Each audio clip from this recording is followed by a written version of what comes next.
I'm ready to conversate. Our guest today, I'm just smiling, I'm excited because he comes from a far, far land that I've never been to and I'd love to go to because I love the music, the culture, and everything. I'll allow him to introduce himself. Oh, hello, Susan. How are you? Fine, thank My name is Alex Mcdonald. Officially, everybody calls me William Alexander McDonald. And because you're getting this on audio, I'm sure you have an image of what a William Alexander McDonald looks like. I don't look like that person. I'm the High Commissioner from Barbados to Kenya and to the United Nations.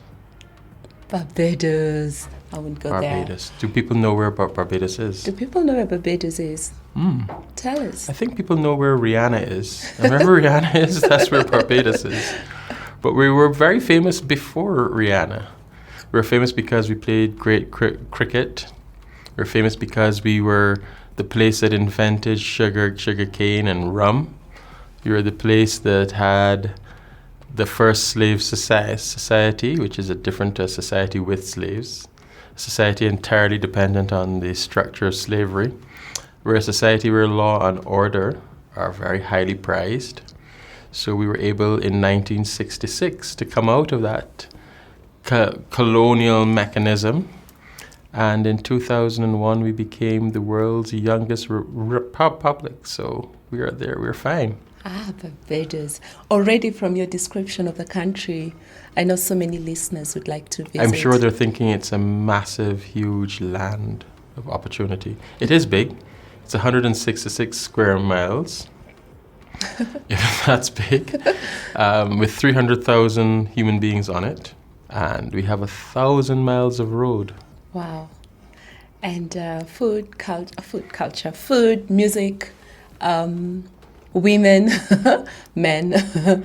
I'm sure everything there is just beautiful, like any part of the earth. Well, I think everybody finds beauty where they are. So if you go to anywhere with an open mind, you'll find everything is wonderful. So I'd like for you to share with us your story, your early life, all the way. Take us to your journey until today. I was born in Guyana.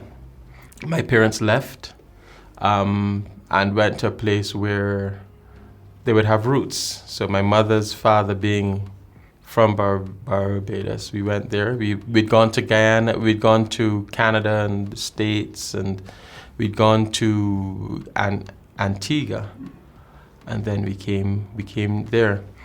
So anytime I hear about people slamming the immigrants, I kind of, my blood almost boils a bit because as an immigrant myself into a country that received us, Yes. my loyalty to that country is so high because everything that I have, everything that my family has is due to the fact that a country said, come. We'll take you and we'll house you, and the exchange of that is you just be a good citizen. And I think we've paid back the debt. I was fortunate in that I went to, I wouldn't want to say it's one of the best schools in the island, in my secondary school. It's actually one of the best schools in the entire world, I think.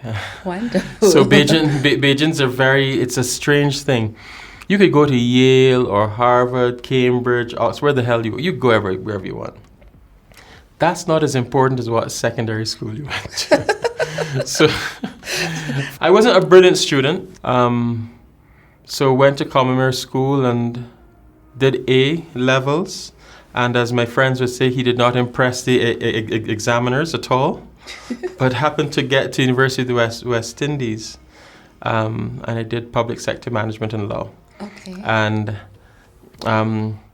that is where I really started to get into, because now at the university now it's they encourage debate, and they're interested in your ability to persuade and to meet people, and how you assimilate into Yes. an environment that is less about rote and more about the application of knowledge and character and so on. So you become a little bit more confident.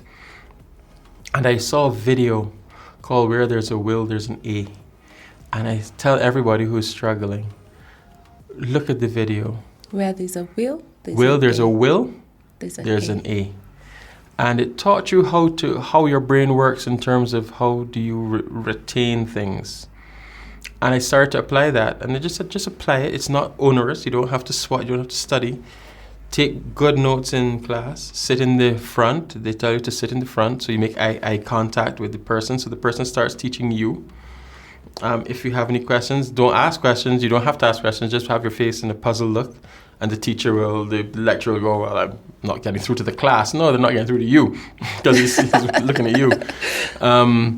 Take good notes, and then a day later, write the notes back out again, but this time in different colored pens. So if it's a quote by somebody, or it's an important thing you have to know, put it in red. If it's in green, which is background knowledge, and blue, which is your regular notes. Yeah. And then a week later, read those notes all over, and it sticks forever. And it's true, it stuck forever in my head. And after that, my grades started to go better. My first job was straight out of the university, and then I was hired by the largest telco. I was headhunted by them. It's a company called Cable and Wireless. It's a big British company. Then I left Cable and Wireless after a long time. It's a very exhausting job, and we started our own business. So we've had a medical clinic, an emergency medical clinic. We have 2 now. We had restaurants. We had a whole set of different things, and I've always liked that. I've always liked taking businesses that were struggling and changing them and making them profitable, not through cutting costs and so on, but just by doing things better. So we bought a laundry, which I really love that business, but it burnt down, and that's a total tragedy, because you can lose a business, but when everything burns, it's astonishingly bad. Everything goes. I mean, I had so many nice things in my office that I'd collected over years, and sorry. But what it did teach you was that the acquisition of things is not necessarily as important as the memories you have. And to be honest, I can't remember now what I lost. When it was burning down, I could remember everything that was in the office. And all my data that I thought was so valuable, my photos and so on, everything is stored. But you move on. You move on. We as kids, I think when I was about 16, our house burned down. And it's the photos as kids, there's so many different things that go. But then, there's a saying in home, it says, a thief may take some, but a fire takes all. Yeah, it takes all. Mm-hmm. And sorry about that. No, so what it then did, that was 2019, and COVID was now becoming a thing. And we shut the island down. And the truth is that the laundry burning in December of 2019 meant that I paid out all of our workers. I did all that with insurance money. We paid everybody. But what it did was that because the island was shut down for almost a year and a half, tourism had fallen, and our laundry was a big provider to the tourism sector. So our competition then shut down too. We had about 3 or 4 of them, and about 3 of them shut down. But they didn't have any money, so they actually became much worse than. And I looked at it and I said, "Well, my God, I thought this was the worst thing," but we had the cushion of insurance to pay everybody and do all of those things, so we had a choice of either starting back again, but people in China were dying. Yes. We couldn't get anything from China, so I said we'll not start back anything. So what I then started was something I had done on the side a lot. I then started to really focus at that, which is coaching. So, which is a performance coach. So I really like coaching teams. I just wanted to ask you about how you ended up in Kenya. Right. And just take us through. So, so I was a businessman. So everybody knew I was a businessman. And businesses were doing well. Everybody was managing them. And I was really focused on this laundry business, growing it. We had gone from the worst performing laundry to the number 1 by volume, by profit, by just scale. And then when that burnt, I was at a loose end, and also doing this coaching stuff, and the Prime Minister said to me, look, I really want to open a mission in Africa, either Ghana or Kenya. And we were talking initially about Ghana, and then I said, Ghana is nice, and she said, but I think Kenya would be better. It has a United Nations presence. It's a bigger scope, bigger scale, and we'd really like you to go. Would you consider it? I didn't take too long. I said, of course we will go. Now, my wife has an excellent job, and so it became, how do we work this? She said, we'll work it out. I'm a great believer in the fairies. The fairies of life fix things. Yeah.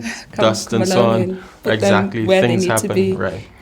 And that's why I came to Kenya. Wow, we're so lucky, happy to have you, because you just wonderful. Fit in without removing yourself from Barbados. Just now want to ask you, how did you join Rotary? What inspired you to become a Rotarian? So, in 1999, so I think it was about 25 or something so.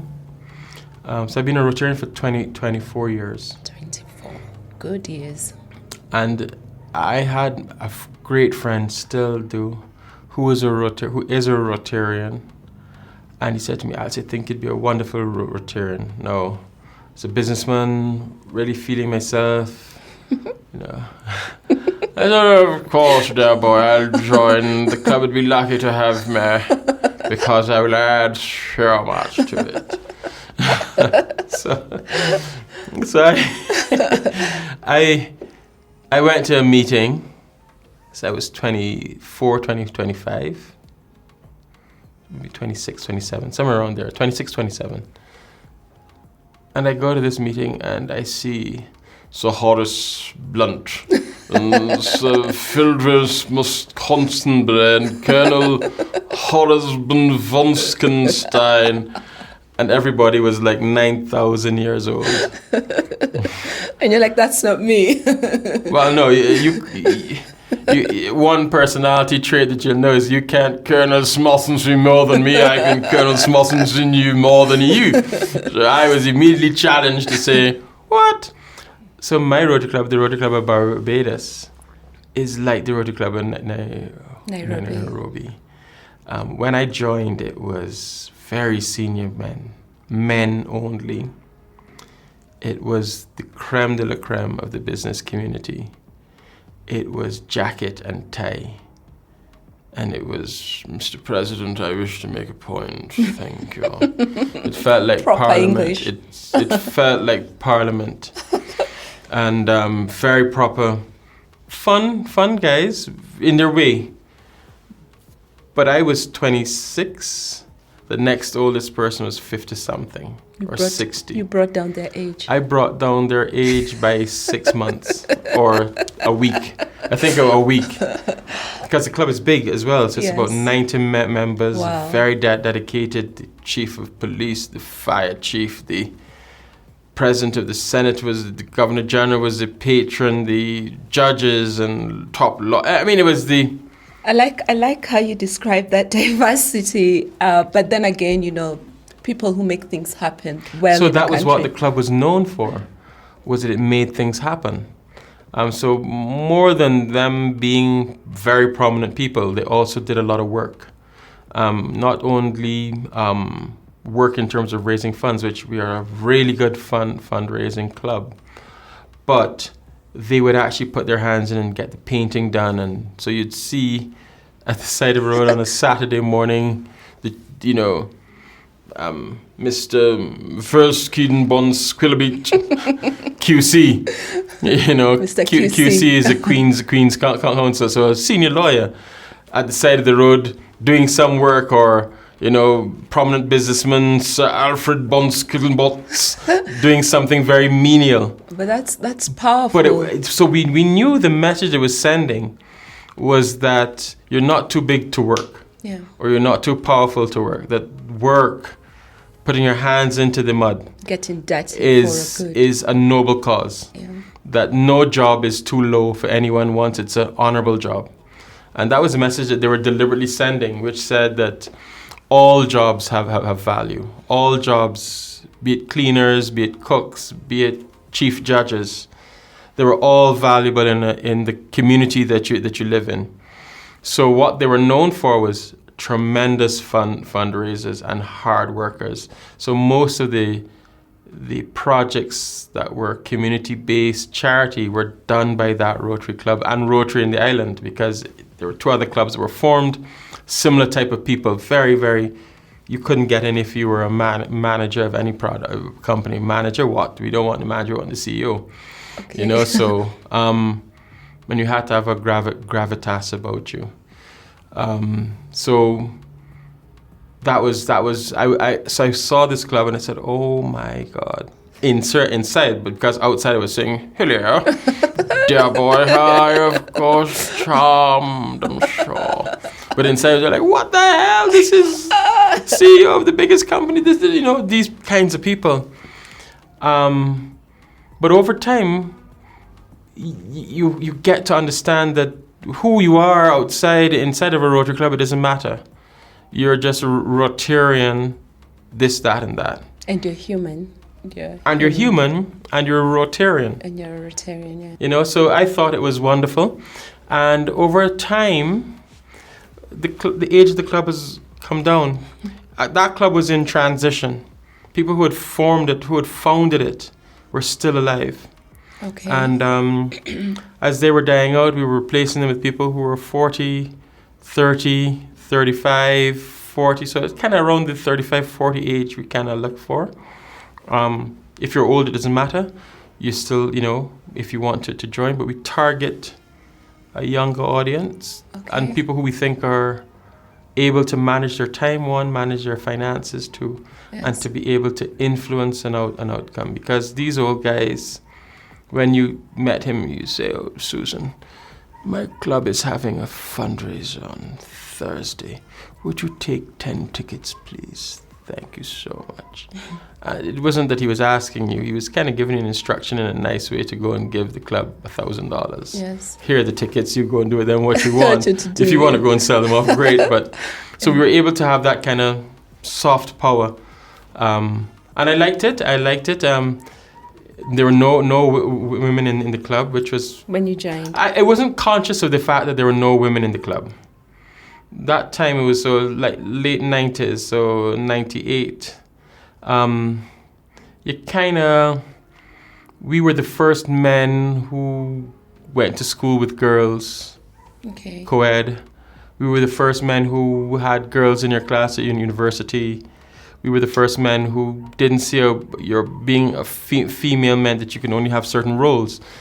But those guys who were in the club before me, they were not those men. Yeah, they were the men who went to an all-boys school, all-boys university, division of labor, women great for home, men slight secretarial work, but raise kids for sure, and family. So after a while, we started to push and say, but you know, it's not right that women are not allowed in. Then the older guys said, well, it's not that they're not allowed, but if we have women, our wives would get so distracted with the fact that we are having meetings in the night with women. So what are you doing with these women? You should, if your wife is getting worried about that, then you have other problems in your marriage, not necessarily It's not about Rotary. It's not about Rotary, it's about you and your pants. And then it became, well, there are no women of any senior enough roles. Which wasn't true. That they didn't know them because they were not a diversities. They met the people they hung out with were all men, you know. Yeah, so they didn't notice the young women who were coming up who were powerhouses. So it was the argument. Oh, and then the other thing was, well, we don't. Rotary clubs don't go and ask people to join.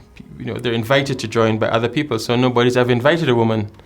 So then we started to bring women and say... It's so interesting because your country has a prime minister who's a woman. Well, this is now. A president who's a woman. No. And the district governor who's your sister. So just seeing where you've come from and now. So, but that's the thing, you know. So we've totally gone the other way, which is and I'm not saying that that's not that we have been so enlightened as this. We've had some really, really strong women who have demanded their place. Yes. But I'm not sure that we're as open to normalizing best person. We'll talk about that. So anyway, so we had women come in, and I then went through the directorships in our club. We like to make you, anybody they see who has a little something, they'll say, well, you be the Sarge for a year, Yes. or the Sarge for 3 years, For because 3 I years. used to like to harass the members, because I was the youngest person, right?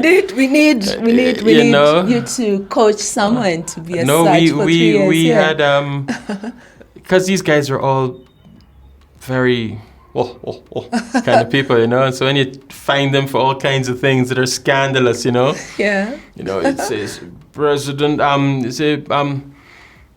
Rotarian Jack, I believe that I may have seen your car on the road at 11 o'clock last night in a very unsavory area. Do you wish to comment about that? I'll pay. He'll pay. I won't But- comment about it. But the thing is, everybody knows that Jack doesn't drive in the night.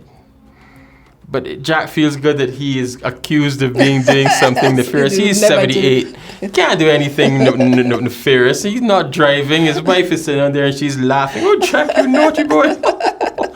But he is thinking, oh, this young man thinks I'm a young tiger. Yes. So you pay, you know. That's nice. So to chivvy along the old fellas and and plus I think as a Sarge, you get to know the members of the club. You And you do. get to know their little ways. Some do. people will pay, but they don't like to be spoken. They don't like to have the light shone on Shone them. on them. They're very shy. Some people like you to find them for all kinds of scandalous here, reasons. look, I'm here. At me. I'm not listening to you talk. As a matter of fact, I'm on the phone when you're finding us. And there's nothing you're gonna do No, about it they until want you to you find them mention it. because I want to be singled out and I can have a witty answer, you know. So you get to know your people. But it's a great role for a young Rotarian to. And then we started to then have the Sarge not permanently. So you'd be Sarge for a month. So lots of people had the little roles. So you had to get to know the people's names, know their faces and so on, which is nice. And then did club service, community service, vocational service, all kinds of things. And then I was president in 2015. 2015, you became president. Wonderful. Of the Rotary Club of Barbados since 1963. And I think so far, with what you've talked about Rotary, with your experience and journey and everything, I felt like you've already advised us on, small things we can do here. How would you invite a potential Rotarian who hasn't heard of Rotary or maybe has a perception of it that is not what Rotary is about? I think that you every day, that's why we wear our pins. I notice you have yours, President-elect Susan. I'm very impressed by that large pin on your lapel. It's excellent that you're wearing it. But the interest is the first person that asks you, what's that pin? Yes. Now, if you're not an approachable person, and if you're not a friendly person, if you're not exemplifying what Rotary, the values of Rotary is, nobody's going to have that conversation with you. No. So the first thing to do is put on your pin. The second thing to do is remember that as you put on that pin, if you're having a rotten day, take off the pin. But as you put that pin on, you're the ambassador for Rotary. So how you deal with somebody in the store if they make an error, so the checkout person has made an error, something's happened, and if you get on like an idiot, Rotary is seen as an idiot. Let's see. If you say to the person, oh, that's no problem, everybody makes an error, come on, don't worry about it, we're all human beings. People see the compassion and say, oh, that's somebody who's wearing that pin. I wonder what that pin is about. I wonder if it's a Christian order of saints. And then they say, no, it's a Rotary pin, which is the same, isn't it? So that's the first thing, is to make sure that when you have your pin on, that you represent what Rotary is about all the time. So The pin, the four-way test, you just Correct. be it. So the person asks, and then you say, well, and mentally you also have to say is, would I be comfortable with this person at my home? Because as a Rotarian, we're all kind of in this community of service together. So I would like to think that I meet you at club and we have a committee meeting, and committee meetings are great when they're at somebody's home. So would I invite Susan to my home and meet my family? If I can say, Susan is nice, but she got some ways, then that's probably not the right person to be in your club for you. So don't bring people that you wouldn't want in your home. So you're a member of our club. Indeed. Thanks for joining the Rotary Club of Nairobi. I'm the one who pinned you. You did. You did pin me with a big, huge pin. I just wanted to ask you, what is the one thing you like about the Rotary Club of Nairobi? Just one? Oh, two, three, You said four. what is the one thing? Yes. The one thing that sticks out for you that just makes you smile. There can be no one thing about the Rotary Club in Nairobi which I like more than that. There's so many things about this club. Give me a And I speak having traveled and seen lots and lots of clubs, and most clubs are really nice. And so I think Rotary has this same kind of esprit de corps, people united in the act of service, and we all... Different clubs are more formal, less formal. Your club reminds me of my club. So that's the first thing that I love about this club, is that I do see the grey hairs, the snow on the mountains. I see the silver foxes. I see the young people who are really good leaders and challenging with new ideas. And I can see the older ones trying to find a way to work with that, because they realize that they don't have no more longer days ahead than they have behind them. And so they want to make sure the club lives on, so they're embracing young people and so on. I see the willingness to laugh and not take yourself seriously as a club, which is very, very important. I see compassion in the club, people really caring about each other and being very supportive of each other. And as a foreigner, non-Kenyan, I don't have any roots at all, coming into a club, and the welcome was so warm, so nice. I mean, I don't know if it's people were saying, well, we Rotarians were just nice, or is it that this is a Kenyan trait? I don't know. But I felt very, very warmly welcomed into the club. And what I also really, really like are the projects that the club has. These projects I come from a fairly prosperous nation. That's small. So our projects tend to be things that deal with better quality of life kind of things. So a school that needs painting or things like that. Our club does life-changing things. In other words, food for people, water for people, eyesight for people, things that people can see that the state can't do, in areas that the state can't reach.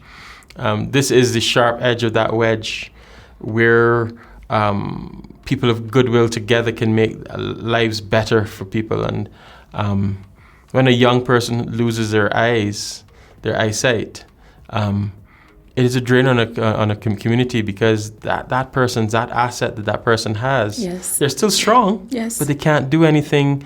They can't till the earth, and they have to be then taught over. And does the community have the assets to teach you how to do these things to make you useful? So the gift of sight, big projects can scale up.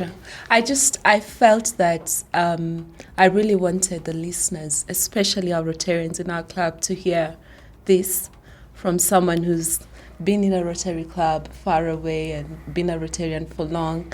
I think sometimes we are too hard on ourselves, and I just wanted that positive word out there. And you've said it so well, and so it's so authentic, and it makes me proud to be a member of the Rotary Club. It's a great Nairobi. club. It's a great club. So thank you for sharing that with us. You are, the president or the boss of Barbados in Kenya. We're sitting in your territory. We don't call it the president or boss. We call it the emperor. The emperor, okay. We want to go to Barbados. I want to go to Barbados. What Barbados, time? unlike many other countries in the world, is set up to have people come. We like people to come. We're not building walls. We're licking down walls. No walls here. And you don't need a visa to. I No, hear you don't need why a would you visa. need a visa to come home? So no standing at a queue or filling in all these forms No, to get no, a no, visa. no, no. Just turn up. But the best time of the year is any of the 365 days Any that day. God sends you. There are other times. So, from now, November to May, is what we call the tourism high season. That's when all the tourists in the northern hemisphere flock to Barbados. Many of them have homes there. It's starting to get cold. I don't like it. It's cold. It's too cold. I'm going to I'm Barbados. going to Barbados. And all of their little friends in dimly on time. Oh, Agatha's going to lucky. Barbados. She's so lucky. Lucky. I love it. She's never asked me. She's a hard old cow, ain't she? You know? So it's an aspirational destination. Lots of people want to go there. Have a very, very big English tourism market, very, very big Canadian and American tourism market. And those markets are not coincidental. That's about the time when they start getting cold. Mm-hmm. They want to come down when they're warm. Mm-hmm. But the irony of it is that the beaches and all of those things that we so love are not at their best in the winter. The water is a little bit rougher, but the tourists love it because it's still warmer than where it was. And the rough water, it excites and invigorates me. I love it. I got to go a little bit of massage in the water, don't I?